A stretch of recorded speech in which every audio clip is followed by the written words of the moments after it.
Καλησπέρα. Πάμε να ξεκινήσουμε με το μέρος Α από την εργασία εξαμήνου της ΔΥ12 για την ακαδημαϊκή χρονιά 2023-2024. Πάμε να λύσουμε την πρώτη ερώτηση πολλαπλή, στην Α1, η οποία μας ρωτάει ποιες από τις παρακάτω δαπάνες δεν περιλαμβάνονται στο ΑΕΠ. Και έχουμε ως επιλογές οι δαπάνες των οικοκυριών για εγχώριες υπηρεσίες εκπαίδευσης, οι δαπάνες των οικοκυριών για εγχώριες υπηρεσίες υγείας, οι δαπάνες των οικοκυριών για εγχώριες υπηρεσίες ψυχαγωγίας και οι δαπάνες των οικοκυριών για εισαγόμενα αγαθά και υπηρεσίες. Εμείς σε αυτό που θα πρέπει να σταθούμε είναι ότι το ΑΕΠ περιγράφει τις δαπάνες που συντελούνται για τελικά αγαθά και υπηρεσίες παραγμένα εγχωρίως για μία τρέχουσα χρονιά, για ένα τρέχον έτος. Ωραία.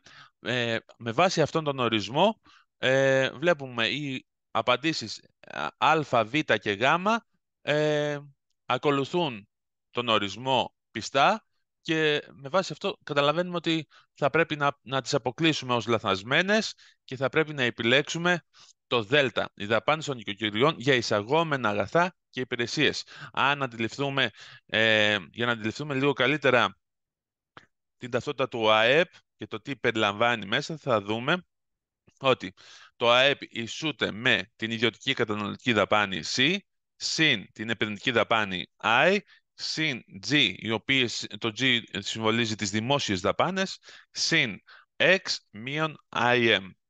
Ωραία. X είναι οι εξαγωγές, IM είναι οι εισαγωγές. Βλέπετε ότι από αυτήν την ταυτότητα απαλήφονται, αφαιρούνται όλα τα εισαγόμενα, όλες οι εισαγωγές που συντελούνται στη χρονική περίοδο ενός έτους σε μια οικονομία. Okay. Και γι' αυτό το λόγο εμείς θα πρέπει να αποκλείσουμε τις δαπάνες των οικοκυριών για εισαγόμενα αγαθά και υπηρεσίες. Δεν μπορούμε να το συμπεριλάβουμε και γι' αυτό το λόγο η σωστή απάντηση στην Α1 ερώτηση είναι το Δέλτα.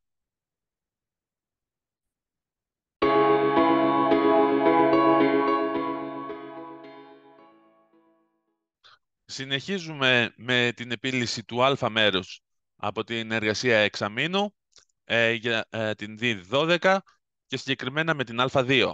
Μας λέει στην Α2 μια οικογένεια κατά το έτος 2022 ζούσε σε μια κατοικία την οποία ενίκιαζε έναντι 500 ευρώ το μήνα.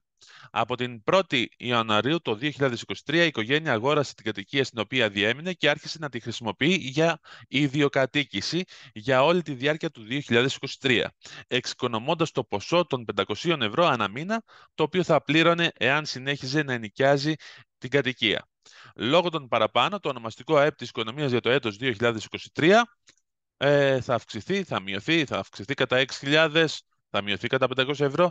Άρα εμείς καλούμαστε να καταλάβουμε αρχικά, να συνειδητοποιήσουμε τι συμβαίνει με το ενίκιο αναφορικά με το ΑΕΠ και όταν πάψει να υπάρχει ενίκιο και υπάρχει ιδιοκατοίκηση από μια αγορά ενός σπιτιού, πάλι τι θα συμβεί στο ΑΕΠ. Γενικά εμείς πρέπει να ξέρουμε ότι το ενίκιο συμπεριλαμβάνεται στην ιδιωτική κατανάλωση C, στην ιδιωτική καταναλωτική δαπάνη C, όσο υπάρχει η ενοικίαση ενός σπιτιού. Ωραία. Είναι μία από τις δαπάνες που κάνουν τα νοικοκυριά και οι πολίτες και οι επιχειρήσεις για να αποκτήσουν την υπηρεσία, για να απολαμβάνουν την υπηρεσία της κατοίκησης, της διαμονής σε έναν χώρο.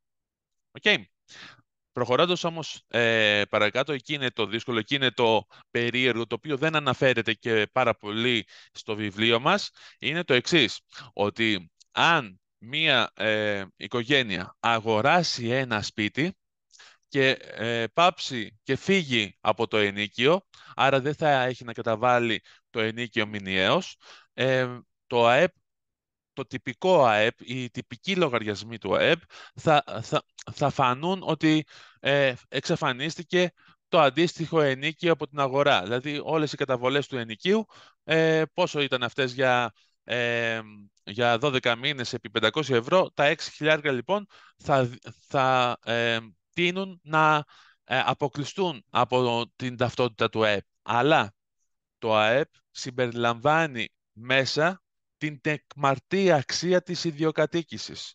Δηλαδή, συμπεριλαμβάνει την αξία της διαμονής ε, στο συγκεκριμένο σπίτι για τη συγκεκριμένη οικογένεια, σαν να ήταν η συγκεκριμένη οικογένεια με ενίκιο.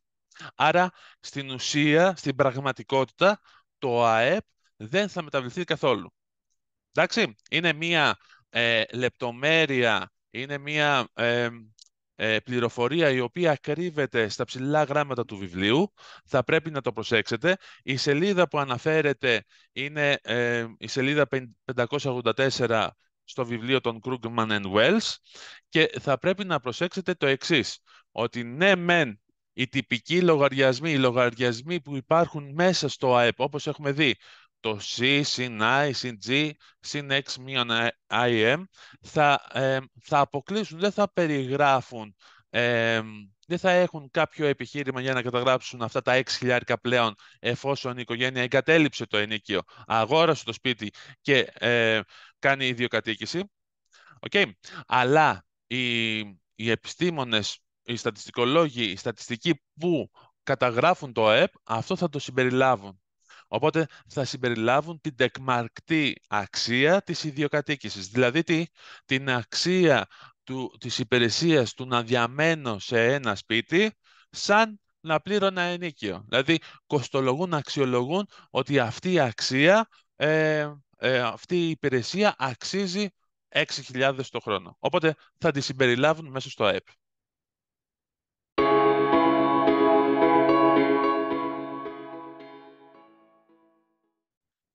Συνεχίζουμε την επίλυση του α μέρους των πολλαπλών επιλογών για την εργασία εξαμήνου της D12 με την άσκηση α3, η οποία μας λέει έστω MPC η οριακή ροπή προς κατανάλωση και MPS η οριακή ροπή προς αποταμίευση.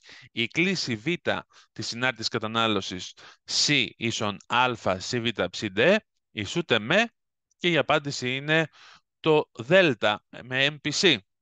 Αυτή η απάντηση μπορεί απλά να δοθεί αν κάποιος πετύχει ή δει ή διαβάσει ή πέσει στις σελίδες 728 με 730 του βιβλίου των Krugman and Wells. Αν θέλουμε όμως περαιτέρω να συνειδητοποιήσουμε για ποιο λόγο μπορεί να συμβαίνει αυτό, θα πρέπει να οριοθετήσουμε, να ορίσουμε κάποιες έννοιες λίγο πιο αναλυτικά. Δηλαδή, μας μιλάει η εκφώνηση για την συνάρτηση κατανάλωσης. Άρα μας μιλάει για ένα αλγευρικό εργαλείο, το οποίο θέλει να μας περιγράψει το μέγεθος της καταναλωτικής δαπάνης C. Για να μπορούμε να αντιληφθούμε περαιτέρω ορισμένα πράγματα, θα πρέπει να σταθούμε στα εξής σημεία.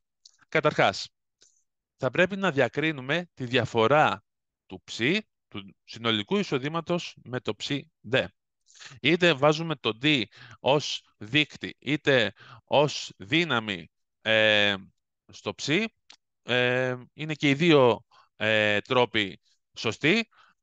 Πάντοτε δηλώνουμε το διαθέσιμο εισόδημα. Και το διαθέσιμο εισόδημα είναι το εισόδημα το οποίο πλέον μετά από κάποιες προσταφαιρέσεις έχει το δικαίωμα ο αντίστοιχος κάτοχος, το νοικοκυριό ή κάποιος καταναλωτής, να το χρησιμοποιήσει όπως θέλει και όπως τον συμφέρει. Ας πάμε να δούμε λίγο τις διαφορές μεταξύ του εισοδήματος και του διαθέσιμου εισοδήματος. Το διαθέσιμο εισόδημα αλγευρικά δίνεται από την εξής εξίσωση. Ψ μείον τους φόρους συν τις όποιες μεταβαστικές πληρωμές. Οι μεταβαστικές πληρωμές που εμφανίζονται με τα γράμματα ΤΑΦΑΡ είναι επιδόματα, συντάξεις. Θα μπορούσε κάποιος να πει επίδομα νοικίου, επίδομα θέρμανσης και ούτω καθεξής. Ενώ το ΤΑΦ είναι οι φόροι. Ωραία. Για να γίνουμε και λίγο πιο σαφείς, το διαθέσιμο εισόδημα είναι, ας πούμε ότι παίρνουμε συνολικό εισόδημα το μήνα, παίρνουμε 1.000 ευρώ. Αυτά τα 1.000 ευρώ εμείς δεν μπορούμε να τα σπαταλήσουμε στο 100%. Γιατί ένα μέρος από αυτά θα πρέπει να τα δώσουμε στο κράτος ως φόρο. Άρα θα πρέπει να δούμε τι θα κάνουμε με το εισόδημά μας, εφόσον είμαστε εντάξει με τις φορολογικές μας υποχρεώσεις. Οπότε, μπορεί να παίρνουμε 1.000 ευρώ και να έχουμε το πραγματικό εισόδημα που θα μπορούμε να το κάνουμε ό,τι θέλουμε, να το σπαταλήσουμε στην αγορά κάποιων προϊόντων ή να το αποταμιεύσουμε, θα πρέπει να αφαιρέσουμε την όποια φορολογία και ας πούμε ότι από τα 1.000 μας μένουν τα 830. Μαζί και όποιο επίδομα μπορεί να παίρνουμε ε, οικογενειακά. Okay. Άρα, από τα 1.000 ευρώ που ήταν το ψι μας, καταλήξαμε στο ψι ντε να είναι ίσο με 830. Και πλέον τώρα έχουμε την κυριαρχία ενός ποσού των 830 ευρώ που μπορούμε να το ξοδέψουμε, να το σπαταλήσουμε, να το διαχειριστούμε όπως εμείς θέλουμε. Και τι σημαίνει να το διαχειριστούμε όπως εμείς θέλουμε? Ή αποκλειστικά δύο δρόμοι υπάρχουν. Ή θα το διοχετεύσουμε ως καταναλωτική δαπάνη ή θα το αποταμιεύσουμε. Ή θα το δαπανίσουμε, μπορεί ενδεχομένως να βάλουμε εδώ και να κάνουμε και κάποια επένδυση, να αγοράσουμε ένα σπίτι, το οποίο θα μπει στην επενδυτική δαπάνη. Ωραία. Γενικά, ή θα το δαπανίσουμε, ή θα το ξοδέψουμε, να το πούμε με εμπειρικό τρόπο, ή θα το αποταμιεύσουμε. Θα το αφήσουμε στην τράπεζα ως όπως κάνουμε με τον κουμπαρά μας. Αφήνουμε ένα μέρος των χρημάτων μας να είναι παρκαρισμένα κάπου ως αποταμίευση. Okay. Άρα, μοιραία, εδώ σε αυτή τη διαδικασία καταλαβαίνουμε ότι το διαθέσιμο εισόδημα είναι αυτό που θα μας δίνει αντίστοιχες τιμές στο μέγεθος της κατανάλωσης. Okay. Και πώς θα μας το δίνει αυτό? Χρησιμοποιώντας και τον όρο, την έννοια της οριακής ροπής προς κατανάλωση. Δηλαδή, του MPC, το οποίο σαν έννοια μας λέει, μας περιγράφει τι μέρος, πάντοτε να θυμάστε ότι το MPC μας δίνει τιμές σε ποσοστά. Δηλαδή θα παίρνει τιμές από 0 έως 1. Okay. Άρα το MPC θέλει να μας δώσει, η οριακή ροπή προς κατανάλωση θέλει να μας περιγράψει τι μέρος ενός επιπλέον ευρώ στο διαθέσιμο εισόδημα θα διοχετευτεί στην καταναλωτική δαπάνη C. Άρα, αν ας πούμε το MPC, εμείς το έχουμε υπολογίσει ή μας δίνεται ότι είναι ίσο με 0,6, τότε αποκτώντας ένα επιπλέον ευρώ στο διαθέσιμο εισόδημά μας, τα 60 λεπτά από αυτό το ευρώ θα γίνουν καταναλωτική δαπάνη C και τα υπόλοιπα τι θα γίνουν? Εφόσον υπάρχουν μόνο δύο δρόμοι, θα γίνει αποταμίευση. Άρα, εδώ με αυτό το σκεπτικό, αν έχουμε ένα επιπλέον ευρώ στο διαθέσιμο εισόδημα, θα προκύψει 0,60 λεπτά κατανάλωση C, συν 0,40 λεπτά που θα πάει στο S, στην αποταμίευση. Άρα, μοιραία, καταλαβαίνουμε το λόγο ύπαρξης και του διαθέσιμου εισοδήματος, αλλά και της οριακής ροπής προς κατανάλωση μέσα στην συνάρτηση της κατανάλωσης. Γιατί μας δείχνει ένα μέτρο, έναν ρυθμό με τον οποίο σπαταλάμε το διαθέσιμο εισόδημά μας. Αν εδώ παραδείγματος χάρη καταλαβαίνετε ότι αν έχουμε MPC 0,8, σημαίνει ότι 1 ευρώ αποκτούμε, προσθέτουμε στο διαθέσιμο εισόδημα, 80 λεπτά θα φύγουν, θα τα σπαταλήσουμε για την καταναλωτική δαπάνηση και ούτω καθεξής. Και στην αντίπαλη πλευρά, αν έχουμε ένα MPC πολύ μικρό, MPC ίσον με 0,20, τότε μόνο τα 20 λεπτά θα τα σπαταλήσουμε και τα 80 λεπτά θα τα κρατήσουμε στην τράπεζα. Άρα, εδώ καταλαβαίνουμε ότι το MPC παίζει το ρόλο του ρυθμού με τον οποίο σπαταλάμε το διαθέσιμο εισόδημα. Και γι' αυτό το λόγο εμπεριέχονται και το MPC αλλά και το διαθέσιμο εισόδημα μέσα στην συνάρτηση της κατανάλωσης. Γι' αυτό το λόγο το βιβλίο μας λέει C ίσον α συν MPC επί διαθέσιμο εισόδημα. Και προσοχή, το MPC, ο τύπος για να βρούμε την οριακή ροπή προς κατανάλωση, μας δίνεται από τον εξής τύπο. MPC ίσον γραμμή κλάσματος δέλτα C προς δέλτα CD. Δηλαδή, είναι το κλάσμα με αριθμητή της μεταβολής της καταναλωτικής δαπάνης, η οποία έχει προκύψει από την μεταβολή του διαθέσιμου εισοδήματος. Πάρα πολύ όμορφα. Και εδώ θα δείτε ότι υπάρχει ό,τι έχουμε πει σε θεωρητικό πλαίσιο, υπάρχει και αντιστοιχεία διαγραμματική. Εφόσον εμείς έχουμε καταλήξει ότι η συνάρτηση κατανάλωση C είναι μια γραμμική συνάρτηση α συν β επί ψ, όπου το ψ είναι η ανεξάρτητη μεταβλητή και το C είναι η εξαρτημένη, και έχουμε επιπλέον γράψει C ίσον α συν MPC επί ψ D, τότε περιμένουμε μια διαγραμματική απεικόνηση της κατανάλωσης C με τη μορφή μιας ευθείας γραμμής. Και επίσης, επειδή το διαθέσιμο εισόδημα επηρεάζει θετικά την κατανάλωση, όσο δηλαδή αυξάνεται το διαθέσιμο εισόδημα, τόσο θα περιμένουμε να αυξάνεται και το αντίστοιχο μέγεθος της κατανάλωσης. Γι' αυτό το λόγο αυτή η ευθεία γραμμή που θα αναπαριστά την κατανάλωση θα είναι και αύξουσα. Γι' αυτό το λόγο φτάνουμε στο παραπάνω διάγραμμα, όπου βλέπουμε με την καμπύλη μπλε χρώματος την καμπύλη κατανάλωσης, εδώ, η κλίση της οποίας, δηλαδή ο ρυθμός με τον οποίο αυξάνεται, δηλαδή το πόσο ανηφορική, το πόσο αύξουσα και πόσο χαλαρή είναι, καθορίζεται από την αντίστοιχη κλίση της ευθείας. Και αυτή η κλίση της ευθείας, αν πάμε αλγευρικά να την υπολογίσουμε και γεωμετρικά να την υπολογίσουμε, είναι η κλίση είναι ίση με την εφαπτωμένη της γωνίας φ. Αν δούμε αυτή την εφαπτωμένη φ, είναι ακριβώς δέλτα C προς δέλτα CD, που αυτό μας κάνει, όπως είπαμε προηγουμένως, με MPC.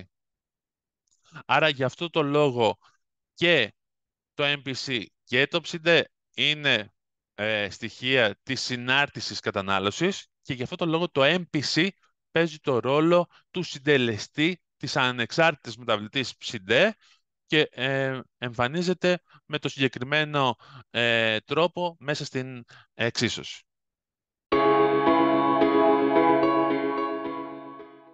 Συνεχίζουμε με τις ασκήσεις πολλαπλών επιλογών και την Α4, η οποία μας αναφέρει η καθαρή εισρωή κεφαλαίου μιας οικονομίας. Α είναι θετική όταν η επενδυτική δαπάνη είναι μεγαλύτερη από την εθνική αποταμίευση. Β ισούται με 0 όταν η επενδυτική δαπάνη είναι ίση με την εθνική αποταμίευση. Γ ισούται με 0 όταν οι εξαγωγές είναι ίσες με τις εισαγωγές. Και Δ όλα τα παραπάνω.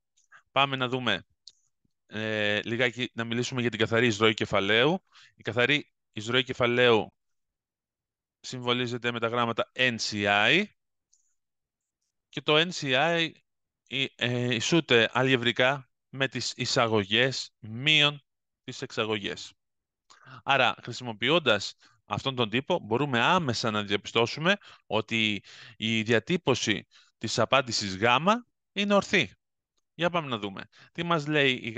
Μας λέει όταν η καθαρή εισρωή κεφαλαίου μιας οικονομίας ισούται με 0, ή καλύτερα η καθαρή εισρωή κεφαλαίου μιας οικονομίας ισούται με 0 όταν οι εξαγωγές είναι ίσες με τις εισαγωγές. Πάμε λοιπόν να δούμε. NCI να το βάλουμε ότι είναι ίσο με το 0. Τότε, τι θα προκύψει? Θα προκύψει ότι οι εισαγωγές μείον τις εξαγωγές είναι ίσες με το 0. IM μείον X είναι ίσο με το 0. Άρα, IM είναι ίσο με το X. Δηλαδή, οι εισαγωγές είναι ίσες με τις εξαγωγές. Και μια χαρά επαληθεύσαμε αυτό που μας λέει το Γ. Δηλαδή, το NCI αν είναι ίσο με το 0, τότε αντίστοιχα οι εισαγωγές είναι ίσες με τις εξαγωγές. Πάρα πολύ ωραία. Άρα, σίγουρα έχουμε βρει μία απάντηση η οποία στέκει, είναι ορθή. Πάμε να δούμε αν υπάρχουν και άλλες ορθές απαντήσεις. Αν δεν υπάρχουν, θα θα τις αποκλείσουμε και θα επιλέξουμε αποκλειστικά το Γ, ενώ αν υπάρχουν και άλλες ορθές απαντήσεις, θα επιλέξουμε το Δ όλα τα παραπάνω. Εδώ, για την συνέχεια του συλλογισμού μας, θα πρέπει να χρησιμοποιήσουμε την ταυτότητα αποταμίευσης επενδυτικής δαπάνης, η οποία καταλήγει στην εξής εξίσωση. I, επενδυτική δαπάνη, είναι ίση με S εθνική, δηλαδή με την εθνική αποταμίευση, συν την καθαρή εισρωή κεφαλαίου. Πολύ ωραία. Και εδώ θα πρέπει να δούμε το εξής. NCI είναι ίσο με I μείον εθνική αποταμίευση. Πολύ ωραία. Και αν το NCI, για να δούμε ποιες είναι οι προϋποθέσεις για το NCI να είναι μεγαλύτερο του μηδενός. NCI μεγαλύτερο του μηδενός συνεπάγεται ότι I μείον S εθνικό, δηλαδή εθνική αποταμίευση, είναι μεγαλύτερο του μηδενός. Δηλαδή ότι η επενδυτική δαπάνη είναι μεγαλύτερη της εθνικής αποταμίευσης. Πολύ ωραία. Και σε αυτή την περίπτωση μπορούμε να διαπιστώσουμε ότι η επενδυτική δαπάνη είναι μεγαλύτερη από την εθνική αποταμίευση, άρα ισχύει και το α. Και μοιραία εδώ θα μπορούσαμε κάλλιστα να ολοκληρώσουμε το συλλογισμό μας και να πούμε, αφού τουλάχιστον δύο τα έχουμε επαληθεύσει ότι είναι ορθά, δεν υπάρχει άλλη δυνατότητα παρά να διαλέξουμε το δέλτα που μας λέει όλα τα παραπάνω. Άρα πάμε να δούμε όμως και λιγάκι την β απάντηση, η οποία μας λέει ισούται με 0 όταν η επενδυτική δαπάνη είναι ίση με την εθνική αποταμίευση. Από τον τύπο που ήδη χρησιμοποίησαμε εδώ, NCI ίσον I μείον S εθνική, αν εγώ συνεχίσω του συλλογισμού μας μέχρι να βγάλουμε το NCI να ισούται με το 0, τι θα προκύψει? NCI ίσον με το 0, τότε συνεπάγεται ότι I μείον S εθνική, δηλαδή επενδυτική δαπάνη μείον εθνική αποταμίευση, είναι ίσο με το 0. Και μοιραία, αν συνεχίσω και λύσω ως προς I, θα βρω ότι η επενδυτική δαπάνη είναι ίση με την εθνική αποταμίευση. Άρα ισχύει και η Β. Και έχουμε και το Α και το Β και το Γ να είναι ορθά, άρα μοιραία θα πρέπει να διαλέξουμε την Δ απάντηση.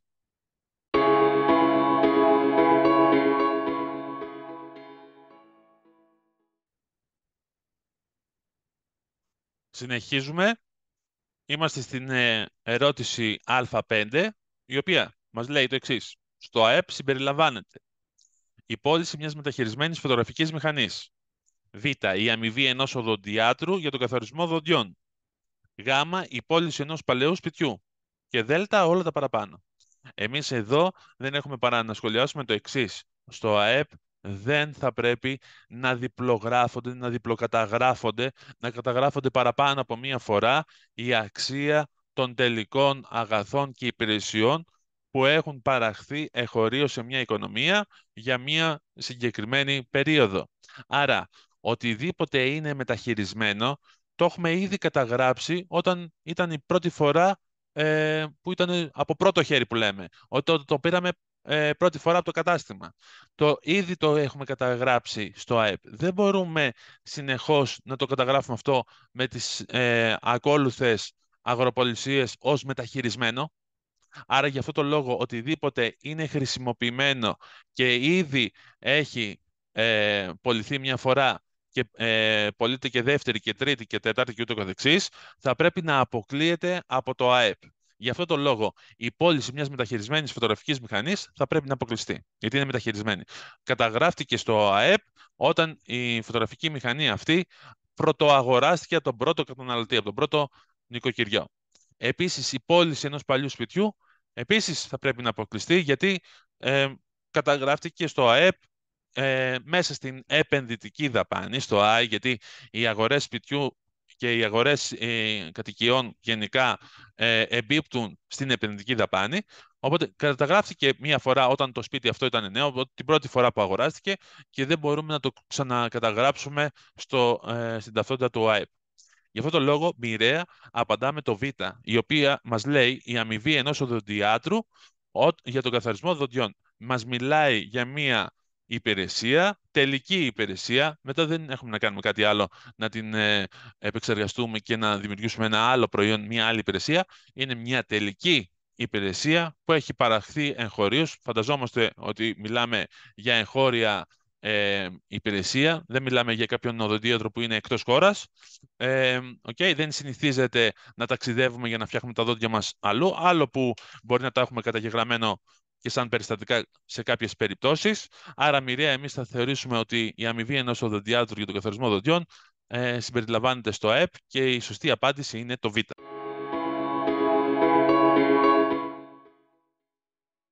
Συνεχίζουμε με την ερώτηση Α6, που μας μιλάει για τον ρυθμό πληθωρισμού. Συνήθως υπολογίζεται ως η μεταβολή της τιμής ενός συγκεκριμένου αγαθού ή υπηρεσίας, η ποσοστιαία μεταβολή ενός συγκεκριμένου αγαθού ή υπηρεσίας, η μεταβολή του δείκτη τιμών καταναλωτή, η ποσοστιαία μεταβολή του δείκτη τιμών καταναλωτή, και είναι σαφές ότι η σωστή απάντηση είναι το Δ, γιατί ο ρυθμός πληθωρισμού δίνεται από τον εξής τύπο. Ρυθμός πληθωρισμού ίσον γραμμή κλάσματος. Έχουμε την μεταβολή στον δείκτη τιμών καταναλωτή, άρα έχουμε δέλτα ταφ κάπα 2, δηλαδή την ύστερη χρονική στιγμή, ποια ήταν η τιμή του δείκτη τιμών καταναλωτή, μείον δέλτα ταφ κάπα 1, δηλαδή τον δείκτη τιμών καταναλωτή στην πρωτήτερη χρονική στιγμή. Αυτό το διαλέγουμε από χρονιά σε χρονιά, δηλαδή κάλλιστα εδώ πέρα θα μπορούσε να είναι δείκτη τιμών καταναλωτή του 2016 μείον τον δείκτη τιμών καταναλωτή του 2015 προς το δείκτη τιμών καταναλωτή την πρωτήτερη στιγμή επί 100. Αυτό λοιπόν, αυτός ο τύπος μας είναι γνωστός γιατί είναι ο τύπος που εφαρμόζουμε για να βρούμε μια οποιαδήποτε ποσοστιαία μεταβολή ενός οποιοδήποτε μεγέθους. Δηλαδή, κάλλιστα θα μπορούσαμε να το έχουμε συμπυκνώσει ως εξής. Ποσοστιαία μεταβολή του δείκτη τιμών καταναλωτή. Αυτό λοιπόν μας περιορίζει στις απαντήσεις και συγκεκριμένα η δέλτα, η ποσοστιαία μεταβολή του δίκτυου τιμών καταναλωτή, είναι το σωστό. Είναι κάτι σαφές και απλό, γιατί δεν έχει περαιτέρω επεξήγηση. Είναι καταγεγραμμένο ευδιάκριτα και στις αντίστοιχες σελίδες του βιβλίου και συγκεκριμένα από την 628 έως την 630, και οπότε εδώ είμαστε σε μια εύκολη θεωρητικά απάντηση και είναι το Δέλτα.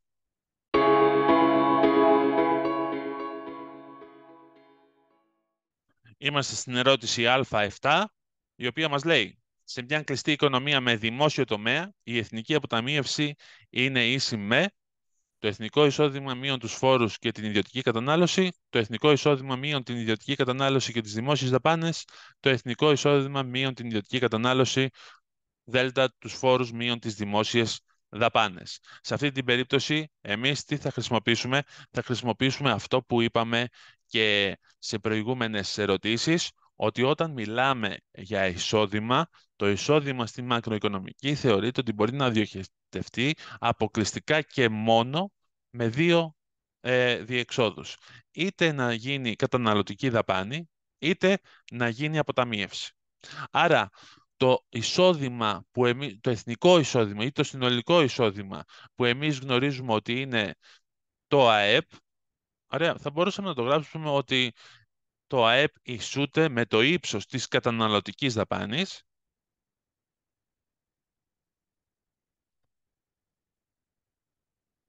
συν την εθνική αποταμίευση. Ωραία. Να διευκρινίσουμε λιγάκι μερικά πράγματα τα οποία δεν είναι απόλυτα διασαφηνισμένα ή θα πρέπει να είναι στα ψηλά γράμματα του βιβλίου σας. Οπότε πολλοί το παρερμηνεύουν ή το προσπερνούν. Πάμε να δούμε τι είναι η καταναλωτική δαπάνη εν γέννη. Γενικά η καταναλωτική δαπάνη τι περιλαμβάνει? Περιλαμβάνει δαπάνες οι οποίες έχουν ως στόχο την απόκτηση αγαθών και υπηρεσιών προς άμεση κατανάλωση. Δηλαδή, θα πάρουμε ένα ρούχο που θέλουμε να το φορέσουμε, ένα τρόφιμο, μια υπηρεσία ενός γιατρού που είναι προς άμεση κατανάλωση. Και τι δεν περιλαμβάνεται σε αυτό? Δεν περιλαμβάνονται οι δαπάνες που καταγράφονται στην επενδυτική δαπάνη, που είναι δαπάνες που προορίζονται για αγαθά και υπηρεσίες που θα μας ωφελήσουν καταναλωτικά, θα μας ωφελήσουν στο μέλλον. Θα τα χρησιμοποιήσουμε δηλαδή ως επένδυση για το μέλλον, όπως η αγορά ενός μηχανήματος, αν είμαστε ιδιοκτήτες μιας επιχείρησης, ή η αγορά ενός σπιτιού, αν είμαστε, το βλέπουμε από την πλευρά ενός νοικοκυριού. Ε, το σπίτι, όταν θα το αγοράσουμε, δεν θα το αγοράσουμε για να μείνουμε μία σεζόν, μια χρονιά. Το χρησιμοποιούμε σαν επένδυση για να εξοικονομήσουμε ή για να παρέχουμε στον εαυτό μας την υπηρεσία της διαμονής σε έναν χώρο για αρκετό καιρό. Δεν είναι για μια χρονιά μόνο, άρα γι' αυτό το λόγο εμπίπτει στον λογαριασμό της επενδυτικής δαπάνης. Άρα, μοιραία με αυτά που είπαμε, η καταναλωτική δαπάνη εδώ περιέχει τους λογαριασμούς C και G, όπου G είναι οι δημόσιες δαπάνες που κάνει το κράτος για να αποκτήσει, για να καταναλώσει, για να αποκτήσει αγαθά και υπηρεσίες. Δεν είναι οι δαπάνες που κάνει το κράτος χωρίς να περιμένει κάτι ως αντάλλαγμα πίσω, όπως είναι οι μεταβιβαστικές πληρωμές. Αυτό πρέπει να το διασαφηνίσουμε. Οι κρατικές δαπάνες ή αλλιώς οι δημόσιες δαπάνες, όπως εμφανίζεται στο βιβλίο σας, με το γράμμα G, αποσκοπούν στην απόκτηση αγαθών ή υπηρεσιών από το κράτος.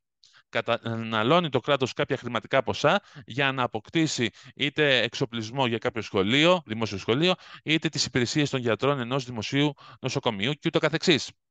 Δεν είναι οι συντάξεις, δεν είναι τα επιδόματα χειρίας, ανεργίας που έχουμε θίξει προηγουμένως. Okay? Πρέπει να το διασαφηνίσουμε. Άρα, μέσα στην καταναλωτική δαπάνη υπάρχει το C και το G. Και μοιραία, επειδή μιλάμε για την εθνική οικονομία βλέποντας το ΑΕΠ, θα υπάρχει και η αποταμίευση της εθνικής οικονομίας, ολόκληρης της οικονομίας, μαζί με το κράτος, μαζί με τους ιδιώτες, μαζί με τις επιχειρήσεις. Άρα, λοιπόν, εμείς καταλήγουμε ότι το ΑΕΠ είναι ίσο με C συν G συν S εθνικό. Από την άλλη πλευρά, όταν εδώ μας λέει ότι είμαστε σε μια κλειστή οικονομία, άρα δεν υπάρχουν εισαγωγές και εξαγωγές, αλλά έχουμε δημόσιο τομέα, από την άλλη πλευρά θα μπορούσαμε να πούμε ότι το ΑΕΠ, με την ταυτότητα του ΑΕΠ που ξέρουμε, ισούται επίσης με C συν I συν G. Άρα έχουμε και την επενδυτική δαπάνη πλέον να υπάρχει μέσα στο ΑΕΠ. Έχουμε δύο διαφορετικές περιγραφές του ΑΕΠ και εδώ πέρα μπορούμε να εξισώσουμε τις δύο εξισώσεις του ΑΕΠ και να καταλήξουμε στο εξής συμπέρασμα. C συν I συν G είναι ίσο με C συν G συν S εθνικό. Ωραία. Μοιραία απαλήφοντας τα ίδια πράγματα C και G, καταλήγουμε ότι το I είναι ίσο με το S εθνικό. Ωραία. Άρα σε αυτή την περίπτωση, τι μπορούμε να πούμε? Μας λέει το εθνικό εισόδημα μείον τους φόρους και την ιδιωτική κατανάλωση θα μας δώσει την εθνική αποταμίευση? Όχι. Το εθνικό εισόδημα μείον την ιδιωτική κατανάλωση και τις δημόσιες δαπάνες θα μας δώσει την εθνική αποταμίευση? Ναι, για να το δούμε. Γιατί εδώ, στην πρώτη μας εξίσωση, μπορούμε να λύσουμε ως προς S εθνικό και να βρούμε S εθνικό είναι ίσο με ΑΕΠ μείον C μείον G. Δηλαδή, το εθνικό εισόδημα μείον την ιδιωτική κατανάλωση C και μείον τις δημόσιες δαπάνες G. Άρα, για αυτό το λόγο, το Β είναι το σωστό. Με όλον τον υπόλοιπο συλλογισμό, εμείς οδηγούμαστε στο να επαληθεύσουμε την ταυτότητα αποταμίευσης δαπάνης.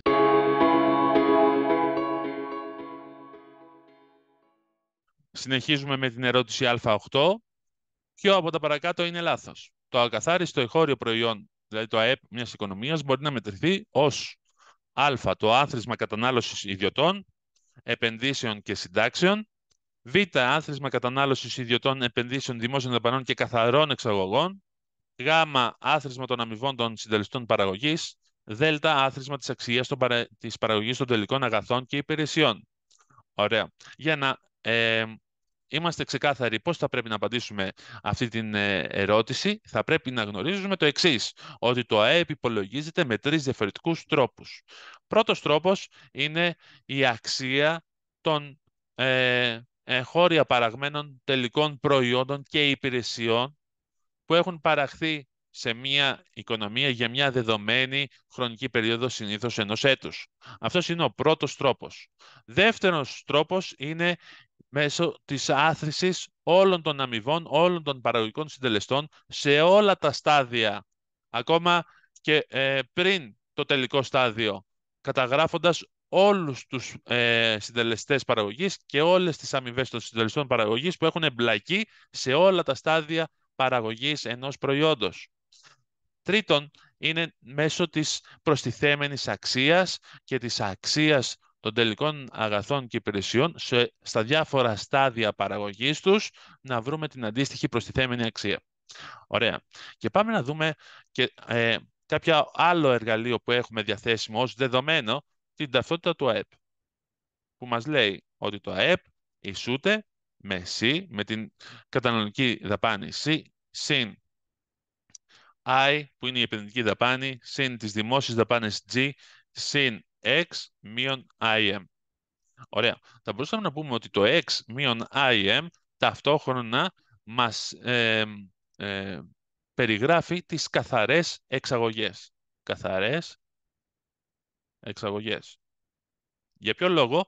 Γιατί καθαρές εξαγωγές σημαίνει ότι είναι οι εξαγωγές απαλλαγμένες μείον, να το πούμε χοντρικά, από τις εισαγωγές. Άρα οι καθαρές εξαγωγές είναι X μείον IM. Και αυτό βλέπουμε ξεκάθαρα ότι στην β απάντηση υπάρχει. Είναι το άθροισμα της κατανάλωσης των ιδιωτών, δηλαδή το C, συν των επενδύσεων I, συν των δημόσιων δαπανών G, συν τις καθαρές εξαγωγές. Άρα μοιραία το Β είναι ορθό. Και εδώ, για να μην μπερδευτούμε, σε αυτή την ερώτηση ψάχνουμε να ζητούμε την λάθος διατύπωση. Άρα σίγουρα το Β δεν μπορούμε να το επιλέξουμε, γιατί είναι ορθό. Επίσης το Γ το αναφέραμε ως έναν από τους τρεις τρόπους υπολογισμού του ΑΕΠ, οπότε μοιραία και το Γ είναι ορθό. Το δέλτα, το άθροισμα της αξίας της παραγωγής των τελικών αγαθών και υπηρεσιών είναι αυτό που είπαμε με την προστιθέμενη αξία και μοιραία καταλήγουμε ότι το μη ορθό είναι το α, το οποίο μας λέει για το άθροισμα κατανάλωσης ιδιωτών, επενδύσεων και συντάξεων. Για να δούμε εδώ τι μας λέει το ΑΕΠ. Μας λέει το ΑΕΠ το άθροισμα της κατανάλωσης των ιδιωτών, C, συν I των συντάξεων, είπαμε οι συντάξεις βρίσκονται ως μεταβιβαστικές πληρωμές, δηλαδή ως TAF-R μέσα σε μια οικονομία. Άρα εδώ μας λέει C συν I συν TAF-R.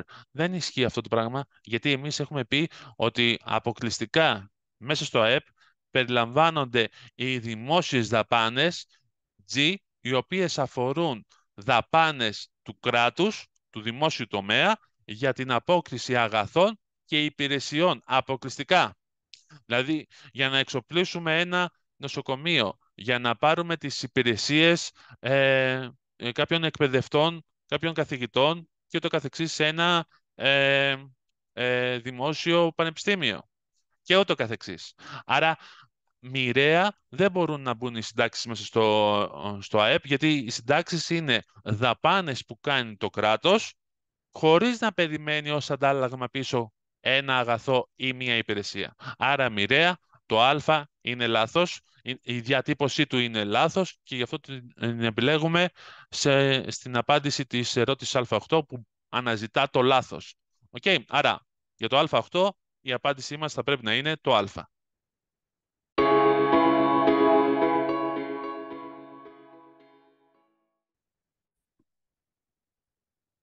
Είμαστε στην ερώτηση α9, η οποία μας μιλάει για την πραγματική ή τρέχουσα ανεργία Και εμείς από τη θεωρία μας θα πρέπει να ξεκαθαρίσουμε το εξής. Πραγματική ανεργία ή το πραγματικό ποσοστό της ανεργίας ή η τρέχουσα ανεργία είναι το σύνολο, είναι το άθροισμα όλων των διαφορετικών ειδών ανεργίας που έχουμε σε μια οικονομία. Δηλαδή, της ανεργίας τριβής,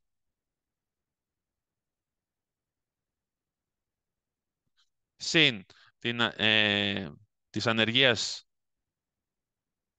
διαρθρωτικής ανεργίας, συν την κυκλική ανεργία. Άρα, μοιραία, σίγουρα έχουμε από τις διάφορες απαντήσεις που έχουμε διαθέσιμες, σίγουρα το α είναι σωστό. Το άθροισμα της ανεργίας τριβής, της διαφορετικής ανεργίας και της κυκλικής ανεργίας. Μόνο που επίσης από την θεωρία μας, το άθροισμα της ανεργίας τριβής συν τη διαρθρωτική ανεργία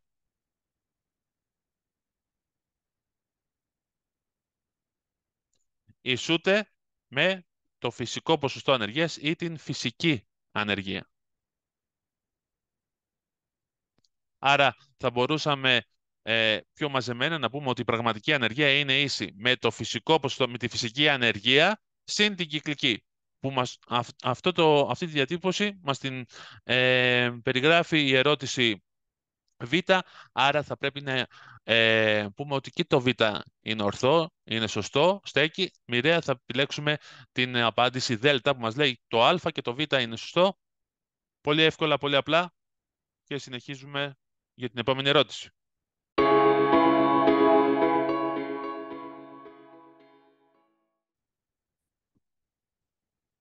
Πάμε να δούμε την Α10 ερώτηση. Μας λέει, στο έτος βάσης το πραγματικό ΑΕΠ είναι μεγαλύτερο του ονομαστικού ΑΕΠ, μικρότερο του ονομαστικού ΑΕΠ, ίσο με το ονομαστικό ΑΕΠ, μεγαλύτερο, μικρότερο ή ίσο με το ονομαστικό ΑΕΠ, αναλόγως της μεταβολής των τιμών. Και εδώ έχουμε ένα αριθμητικό παράδειγμα με τη χρήση του Excel που μας βοηθάει λίγο περισσότερο να κάνουμε εν συντομία τους υπολογισμούς. Βλέπετε λοιπόν ότι για ένα έτος έχουμε ποσότητα πορτοκαλιών και μήλων που έχουν παραχθεί εγχωρίως. Έχουμε κάνει την παραδοχή λοιπόν ότι πρόκειται για μια οικονομία που παράγει μόνο δύο προϊόντα, τα πορτοκάλια και τα μήλα, και αντίστοιχα για κάθε έτος έχουμε γράψει τις παραχθήσεις ποσότητες για τα πορτοκάλια και τα μήλα αντίστοιχα και τις αντίστοιχες τιμές με τις οποίες διατέθηκαν τα συγκεκριμένα προϊόντα. Υπολογίζοντας το ονομαστικό ΑΕΠ για το 2000, ας πούμε επίσης ότι το έτος βάσης αποτελεί το 2015, ωραία, και πάμε να υπολογίσουμε το ονομαστικό ΑΕΠ. Στο ονομαστικό ΑΕΠ τι θα κάνουμε? Θα πάρουμε 10 πορτοκάλια επί 1 ευρώ που είναι η τιμή τους, συν 20 πορτοκάλια επί 2 ευρώ που είναι η τιμή τους και θα μας δώσει ονομαστικό ΑΕΠ ίσον με 50. Αντίστοιχα, αν θέλουμε να υπολογίσουμε το ονομαστικό ΑΕΠ για το έτος 2016, θα πάρουμε 10 πορτοκάλια επί 1,5, που είναι η τιμή τους, συν 30 μήλα, επί 2,5 ευρώ, που είναι η τιμή τους. Αυτό θα μας δώσει την τιμή 90. Τώρα, για το πραγματικό ΑΕΠ του 2015, θα πρέπει να πάρουμε τις ποσότητες των παραχθέτων προϊόντων επί τις αντίστοιχες τιμές που είχε το έτος βάσης. Μόνο που το έτος βάσης είναι το 2015.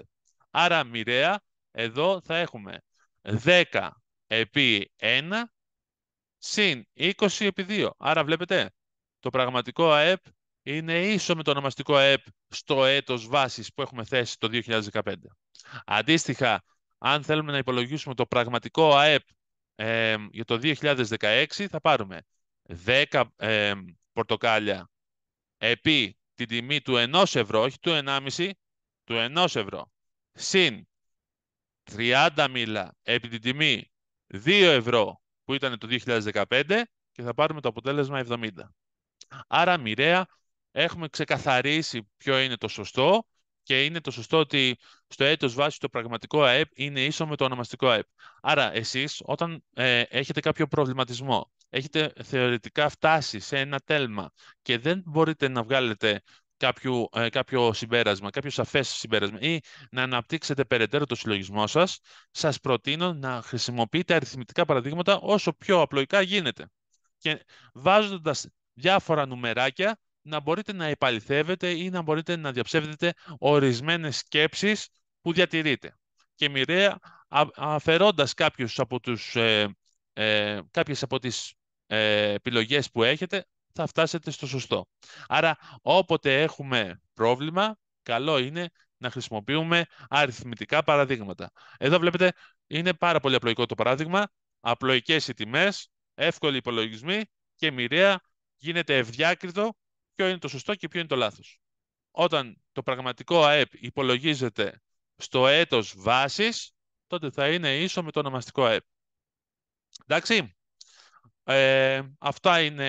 αυτές είναι οι εξηγήσεις των ασκήσεων του α μέρους για την εργασία εξαμήνου της D12 και περιμένω να τα πούμε στο δεύτερο μέρος με τις ασκήσεις σωστού λάθους.